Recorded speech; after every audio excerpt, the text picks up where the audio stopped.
আকাশবাণী আগরতলা। স্থানীয় সংবাদ পড়ছি চন্দন লেখা পাল। এখনকার বিশেষ বিশেষ খবর হল, রাজ্যে পঞ্চায়েত নির্বাচনের প্রস্তুতি এখন তুঙ্গে। তেলেঙ্গানার রাজ্যপাল হিসেবে শপথ গ্রহণ করলেন রাজ্যের প্রাক্তন উপমুখ্যমন্ত্রী জিষ্ণু দেববর্মা। কেন্দ্রীয় অর্থমন্ত্রী নির্মলা সীতারামন বলেছেন যে কেন্দ্রীয় বাজেট বৃদ্ধি, কর্মসংস্থান, জনকল্যাণ, মূলধন বিনিয়োগ এবং আর্থিক একীকরণের মতো অগ্রাধিকারগুলির মধ্যে একটি সূক্ষ্ম ভারসাম্য বজায় রাখে। প্যারিস অলিম্পিকে ভারতের স্বপ্নিল কুসালে আজ পুরুষদের 50 মিটার রাইফেল ইভেন্টের ফাইনালে খেলার যোগ্যতা অর্জন করেছেন। এবারে আসছি বিস্তারিত সংবাদে। রাজ্যে পঞ্চায়েত নির্বাচনের প্রস্তুতি জোর কদমে চলছে। রাজ্য নির্বাচন কমিশনার শরদিন্দু চৌধুরী জানিয়েছেন, পঞ্চায়েত নির্বাচনের জন্য এখনো পর্যন্ত 18টি ব্লকে ব্যালট পেপার পৌঁছে দেওয়া হয়েছে। আগামী 2 তারিখের মধ্যে বাকি সমস্ত ব্লকে ব্যালট পেপার পৌঁছে দেওয়া হবে। তিনি জানান 35টি ব্লকে পঞ্চায়েত নির্বাচন হচ্ছে। তিনি আরও জানান, পঞ্চায়েত দপ্তর থেকে ইতিমধ্যে 35টি ব্লকে ভোট বাক্সগুলি পাঠিয়ে দেওয়া হয়েছে। তেলেঙ্গানার রাজ্যপাল হিসেবে শপথ গ্রহণ করলেন রাজ্যের প্রাক্তন উপমুখ্যমন্ত্রী জিষ্ণু দেববর্মা। আজ বিকেলে তেলেঙ্গানা হাইকোর্টের প্রধান বিচারপতি অলোক আরাদে হায়দ্রাবাদের রাজভবনে তাঁকে শপথ বাক্য পাঠ করান। উল্লেখ্য, তেলেঙ্গানা রাজ্যের চতুর্থ রাজ্যপাল হিসেবে শপথ নিলেন শ্রী দেববর্মা। আর ত্রিপুরা থেকে প্রথম জিষ্ণু দেববর্মাই কোন রাজ্যের রাজ্যপাল হলেন। শপথ গ্রহণ অনুষ্ঠানে তেলেঙ্গানার মুখ্যমন্ত্রী রেবন্ত রেড্ডি, কেন্দ্রীয় মন্ত্রী জি কিষাণ রেড্ডি, উপমুখ্যমন্ত্রী মাল্যবাট্টি বিক্রমার্কা, একাধিক রাজ্যের মন্ত্রী, রাজ্যের মুখ্য সচিব শান্তা কুমারী, ডিজিপি ডক্টর জিতেন্দর এবং অন্যান্য আধিকারিকরা উপস্থিত ছিলেন। আজই তার আগে শ্রী দেববর্মাকে মুখ্যমন্ত্রী রেবন্ত রেড্ডি এবং অন্যান্য আধিকারিকরা হায়দ্রাবাদ বিমানবন্দরে স্বাগত জানান। পরিবহন মন্ত্রী সুশান্ত চৌধুরী সাবরুম পর্যন্ত রেলপথ দ্রুত ডাবল লাইনে রূপান্তরের কাজ অগ্রাধিকারের ভিত্তিতে শুরু করার জন্য কেন্দ্রীয় রেলমন্ত্রীকে অনুরোধ জানিয়েছেন। আজ রেলমন্ত্রী অশ্বিনী বৈষ্ণবের কাছে লেখা এক চিঠিতে পরিবহন মন্ত্রী জানান, উত্তর পূর্বাঞ্চলের রাজ্যগুলির সঙ্গে এবং প্রতিবেশী বাংলাদেশের সঙ্গে পণ্য চলাচল ও যোগাযোগ স্থাপনে সাবরুম পর্যন্ত রেলপথ গুরুত্বপূর্ণ। তিনি বলেন, বর্তমানে লামডিং থেকে সাবরুম পর্যন্ত এই রেলপথ সিঙ্গেল লাইনে রয়েছে, যার জন্য এই পথে এক্সপ্রেস লোকাল ট্রেন চলাচলে বেশি সময় লাগছে। তাছাড়া সিঙ্গেল লাইন হওয়ায় নতুন নতুন ট্রেন পরিষেবা চালু করতে সমস্যা তৈরি হচ্ছে। তিনি জানান, মুখ্যমন্ত্রী অধ্যাপক ডক্টর মানিক সাহা অবিলম্বে লামডিং থেকে সাবরুম পর্যন্ত বর্তমান সিঙ্গেল রেল ট্র্যাকের বদলে ডাবল ট্র্যাক করার জন্য গত 23শে মে রেলমন্ত্রীকে চিঠি দেন। পরিবহন মন্ত্রী চিঠিতে উল্লেখ করেছেন, সম্প্রতি উত্তর পূর্ব সীমান্ত রেলওয়ে থেকে জানানো হয়েছে, আসামের চন্দ্রনাথপুর থেকে আগরতলা পর্যন্ত রেলপথ ডাবল করার ব্যাপারে চূড়ান্ত সমীক্ষার কাজ অর্থাৎ ফাইনাল লোকেশন সার্ভের কাজ চলছে। পরিবহন মন্ত্রী সার্ভের কাজ যত দ্রুত সম্ভব শেষ করে আসামের চন্দ্রনাথপুর থেকে সাবরুম পর্যন্ত সম্প্রসারিত করার অনুরোধ জানান। তাছাড়া আসামের চন্দ্রনাথপুর থেকে আগরতলা পর্যন্ত রেলপথ অবিলম্বে ডাবল লাইনে রূপান্তরের কাজ শেষ করার জন্য অনুরোধ করেন তিনি। ধলাই জেলার গন্ডাতুইসা মহকুমার পরিস্থিতি বর্তমানে স্বাভাবিক রয়েছে।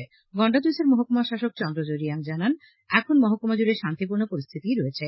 দোকানপাট থেকে শুরু করে যান চলাচল সবকিছুই স্বাভাবিক। তবে একটা মহল থেকে বেশ কিছু বিভ্রান্তি ছড়ানোর চেষ্টা চলছে, সেই জায়গায় প্রশাসনিকভাবে উদ্যোগ নেওয়া হয়েছে। যে জায়গায় বিভ্রান্ত কিংবা আতঙ্কিত হচ্ছেন মানুষ, সেই জায়গায় মহকুমা প্রশাসনের তরফ থেকে গিয়ে তাদের বোঝানো হচ্ছে। তিনি বলেন, মহকুমা এলাকায় জোরদার নিরাপত্তা ব্যবস্থা রয়েছে। আগামী কয়েকদিনের মধ্যে পরিস্থিতি একেবারেই স্বাভাবিক ছন্দে ফিরে আসবে বলে তিনি আশা প্রকাশ করেন। এক্ষেত্রে তিনি সকলের সহযোগিতা কামনা করেছেন। উল্লেখ্য, এক জনজাতি যুবকের মৃত্যুর ঘটনাকে কেন্দ্র করে চলতি মাসের 12 তারিখে বেশ কিছু অনভিপ্রেত ঘটনা ঘটে গোটা গন্ডাতুইসা মহকুমা জুড়ে। তারপর প্রশাসনিক তৎপরতায় 2-1 দিনের মধ্যেই পরিস্থিতি স্বাভাবিক করার জন্য ব্যাপক উদ্যোগ গ্রহণ করা হয়। জাপানের এক প্রতিনিধি দল আজ ঊনকোটি জেলার কুমারঘাট ও কৈলাসহর সফর করেন। তারা জাপান আন্তর্জাতিক সহযোগিতা সংস্থা বা জেআইসি এর কনসালটেন্ট। প্রতিনিধি দলের সদস্যরা হলেন ডক্টর কাতো টিমোহিরো এবং আরাকি মিথুইও। আজ সকালে কুমারঘাট পিডব্লিউ ডাক বাংলোতে ঊনকোটি জেলা প্রশাসন থেকে তাদের স্বাগত জানানো হয়। এই দলটি আজ প্রথমে কুমারঘাট ও পরে কৈলাসহর সফর করেন। প্রাকৃতিক বিপর্যয়ে নানা স্থানে ক্ষতি, মনো, দেওনদীর প্রবল ভাঙন, উদ্ভূত পরিস্থিতি সরেজমিনে পর্যবেক্ষণ করেন তারা। বন্যা নিরোধক বাঁধের বর্তমান অবস্থাও ঘুরে দেখেন প্রতিনিধিরা। পরে কৈলাসহর সার্কিট হাউসের কনফারেন্স হলে জেলার পদস্থ আধিকারিকদের সঙ্গে এক বৈঠকে অংশ নেন তারা। বৈঠকে ঊনকোটি জেলার জেলা শাসক দিলীপ কুমার চাকমা, রাজস্ব দপ্তরের বিপর্যয় মোকাবিলা বিভাগের রাজ্য প্রকল্প আধিকারিক ডক্টর শরৎ কুমার দাস সহ বিভিন্ন দপ্তরের জেলা পর্যায়ের আধিকারিকরা উপস্থিত ছিলেন। বাল্যবিবাহ রোধে খোয়াই জেলা প্রশাসনের উদ্যোগে আজ দুপুরে খোয়াই নতুন টাউন হলে অনুষ্ঠিত হয় খোয়াই মহকুমা ভিত্তিক সচেতনতামূলক অনুষ্ঠান চেষ্টা। অনুষ্ঠানে উপস্থিত ছিলেন খোয়াই জেলার জেলা শাসক চাঁদনী চন্দ্রন, খোয়াই মহকুমা ম্যাজিস্ট্রেট মেঘা জৈন, জেলা পুলিশ সুপার রমেশ কুমার যাদব সহ অন্যান্য আধিকারিকরা। অনুষ্ঠানে স্কুল কলেজের ছাত্রছাত্রী, অঙ্গনওয়াড়ি কর্মী, আশাকর্মী সহ শিক্ষক শিক্ষিকারা উপস্থিত ছিলেন। অনুষ্ঠানে জেলা শাসক বলেন, একমাত্র জনসচেতনতাই পারে বাল্যবিবাহ রোধ করতে। তাই গোটা রাজ্যের পাশাপাশি খোয়াই মহকুমার প্রত্যেকটি মানুষের বাল্যবিবাহ রোধ করার বিষয়ে আরো সক্রিয় ভূমিকা গ্রহণ করতে হবে বলে তিনি উল্লেখ করেন। তিনি বলেন, এই বিষয়ে খোয়াই জেলা প্রশাসন জোর কদমে কাজ করছে। খবর প্রচারিত হচ্ছে আকাশবাণীর আগরতলা কেন্দ্র থেকে। কেন্দ্রীয় অর্থমন্ত্রী নির্মলা সীতারমণ বলেছেন যে কেন্দ্রীয় বাজেট বৃদ্ধি, কর্মসংস্থান, জনকল্যাণ, মূলধন বিনিয়োগ এবং আর্থিক একীকরণের মতো অগ্রাধিকারগুলির মধ্যে একটি সূক্ষ্ম ভারসাম্য বজায় রাখে। তিনি আজ রাজ্যসভায় কেন্দ্রীয় বাজেট 2024-2025 নিয়ে বিতর্কের জবাব দিচ্ছিলেন। সরকার সবকা সাথ সবকা বিকাশ, সবকা বিশ্বাস এবং সবকা প্রয়াসের মূলমন্ত্রে বিশ্বাস করে বলে অর্থমন্ত্রী জোর দিয়ে উল্লেখ করেন যে বাজেটে সমবায় ফেডারেলিজমের জন্য প্রভূত সমর্থনের প্রস্তাব রাখা হয়েছে। কৃষিক্ষেত্রে বরাদ্দ কমানোর বিরোধীদের অভিযোগ নাকচ করে দেন অর্থমন্ত্রী। শ্রীমতী সীতারমণ বলেন যে শিক্ষা, কর্মসংস্থান এবং দক্ষতার জন্য 1.48 লক্ষ কোটি টাকা বরাদ্দ করা হয়েছে। আসন্ন ত্রিস্তরীয় পঞ্চায়েত নির্বাচন সুষ্ঠুভাবে সম্পন্ন করার লক্ষ্যে গোমতী জেলা শাসকের দপ্তরে গোমতী জেলার নির্বাচনী আধিকারিক তথা জেলা শাসক তরিৎকান্তি চাকমা জেলার বিভিন্ন রাজনৈতিক দলের প্রতিনিধিদের নিয়ে সর্বদলীয় বৈঠক করেন। আজ বৈঠকে বিভিন্ন রাজনৈতিক দলের প্রার্থী ও তাদের নির্বাচনী এজেন্ট সহ জেলা পুলিশ সুপার নামিত পাঠক ও জেলার বিভিন্ন ব্লকের এআরওরা উপস্থিত ছিলেন। পশ্চিম জেলা জিলা পরিষদের 8 নম্বর আসনের বিজেপি প্রার্থী শিবায়ন দাসের সমর্থনে মোহনপুর বাজারে আজ এক জনসভা হয়। উপস্থিত ছিলেন মন্ত্রী সুশান্ত চৌধুরী। তিনি রাজ্য দেশের উন্নয়নে সরকারের বিভিন্ন পদক্ষেপের কথা তুলে ধরেন। আরও উপস্থিত ছিলেন মন্ডল সভাপতি গৌরাঙ্গ ভৌমিক, পঞ্চায়েত সমিতি ভাইস চেয়ারম্যান প্রীতম দেবনাথ, মন্ডলের সাধারণ সম্পাদক পার্থ সারথী সাহা প্রমুখ।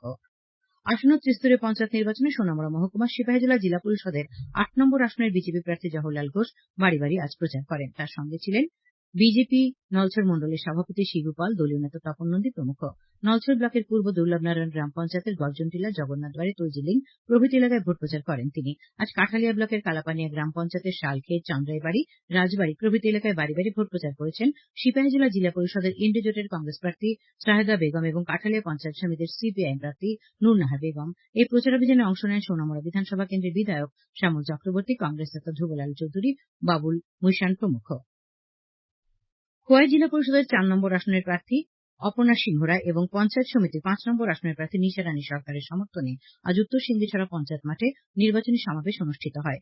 সমাবেশে প্রধান বক্তা হিসেবে উপস্থিত ছিলেন বিধায়ক তথা আগরতলা পুর নিগমের মেয়র দীপক মজুমদার। শ্রী মজুমদার তাঁর বক্তব্যে ত্রিস্তর পঞ্চায়েত নির্বাচনে দলীয় প্রার্থীদের জয় নিয়ে আশা ব্যক্ত করেন। ত্রিস্তর পঞ্চায়েত নির্বাচনে পশ্চিম ত্রিপুরা জেলা পরিষদের 17 নম্বর আসনে ভারতীয় জনতা পার্টির প্রার্থী উত্তম দাসের সমর্থনে রাজধানীর বেলাবর লোকনাথ আশ্রম সংলগ্ন এলাকা থেকে বাড়ি বাড়ি গিয়ে প্রচার শুরু করেন আজ দলের কর্মী সমর্থকরা। মানুষ বিগত দিনের কাজের নিরিখে তাদের ভোট দেবেন বলে আশা ব্যক্ত করেন প্রার্থী শ্রী দাস। ত্রিস্তর পঞ্চায়েত নির্বাচনকে সামনে রেখে আজ প্রদেশ কংগ্রেস ভবনে পশ্চিম ত্রিপুরা জেলা পরিষদের কংগ্রেস মনোনীত প্রার্থীদের নিয়ে বৈঠক করা হয়। বৈঠকে প্রদেশ কংগ্রেস সভাপতি আশিস কুমার সাহা জানান, দলীয় প্রার্থীদের নির্বাচনী প্রচার সহ দলের নেতাকর্মীদের আগামী দিনের কর্মসূচি নিয়ে বিস্তারিত আলোচনা করা হয়েছে। বিলোনিয়ার পুরাতন টাউন হলে ভারতচন্দ্রনগর ব্লকের ভোটকর্মীদের দ্বিতীয় দফার প্রশিক্ষণ কর্মসূচি আজ হয়েছে। পঞ্চায়েত নির্বাচনের সাধারণ পর্যবেক্ষক উত্তম মণ্ডল, রিটার্নিং অফিসার কাবরীনাথ প্রমুখ ভোটকর্মীদের প্রশিক্ষণ দেন। সরকারি স্কুল বন্ধ না করা, স্কুল ও কলেজে শিক্ষক সংকট দূর করা সহ 5 দফা দাবিতে আজ আগরতলা শহরে বিক্ষোভ মিছিল করে বামপন্থী ছাত্র সংগঠন এসএফআই ও টিএসইউ। মেলারমাঠ ছাত্র যুব ভবন থেকে মিছিল শুরু হয়ে শহরের বিভিন্ন পথ পরিক্রমা করে। মিছিল শেষে বটতলায় আয়োজিত সভায় দাবিগুলির সমর্থনে বক্তব্য রাখেন এসএফআই রাজ্য সম্পাদক সন্দীপন দেব, টিএসইউ রাজ্য সম্পাদক সুজিত ত্রিপুরা সহ অন্যান্যরা। আগরতলা পুর নিগমের মেয়র তথা বিধায়ক দীপক মজুমদার আজ অরুন্ধতিনগর ইংরেজি মাধ্যম স্কুলে ইকো ক্লাবের উদ্যোগে আয়োজিত বৃক্ষরোপণ অনুষ্ঠানে প্রধান অতিথি হিসেবে উপস্থিত ছিলেন। তিনি বলেন, পরিবেশের ভারসাম্য রক্ষা করতে গাছ লাগানো অত্যন্ত জরুরি। প্রত্যেককে এই কাজে এগিয়ে আসার আহ্বান জানান তিনি গাছের প্রয়োজনীয়তা এবং তাকে রক্ষা করার দায়িত্ব কর্তব্য সম্পর্কে শিক্ষার্থীদের অবহিত করার জন্য শিক্ষক শিক্ষিকাদের প্রতি আহ্বান জানান। এই প্রসঙ্গে তিনি প্রধানমন্ত্রীর এক পেড় মা কে নাম উদ্যোগের কথা উল্লেখ করেন। অনুষ্ঠানে কর্পোরেটর অলোক রায়, অভিজিৎ মল্লিক, মার্কফেডের ভাইস চেয়ারম্যান সঞ্জয় সাহা, স্কুলের প্রধান শিক্ষক উপস্থিত ছিলেন। সাংস্কৃতিক অনুষ্ঠানের পর স্কুল চত্বরে অতিথিরা বৃক্ষরোপণ করেন। খেলার খবর। ভারতের দীপিকা কুমারী মহিলাদের একক তীরন্দাজের প্রি কোয়ার্টার ফাইনালে প্রবেশ করেছেন। তিনি নেদারল্যান্ডসের কুইন্টি রোফেনের বিরুদ্ধে জিতে এই যোগ্যতা অর্জন করেন।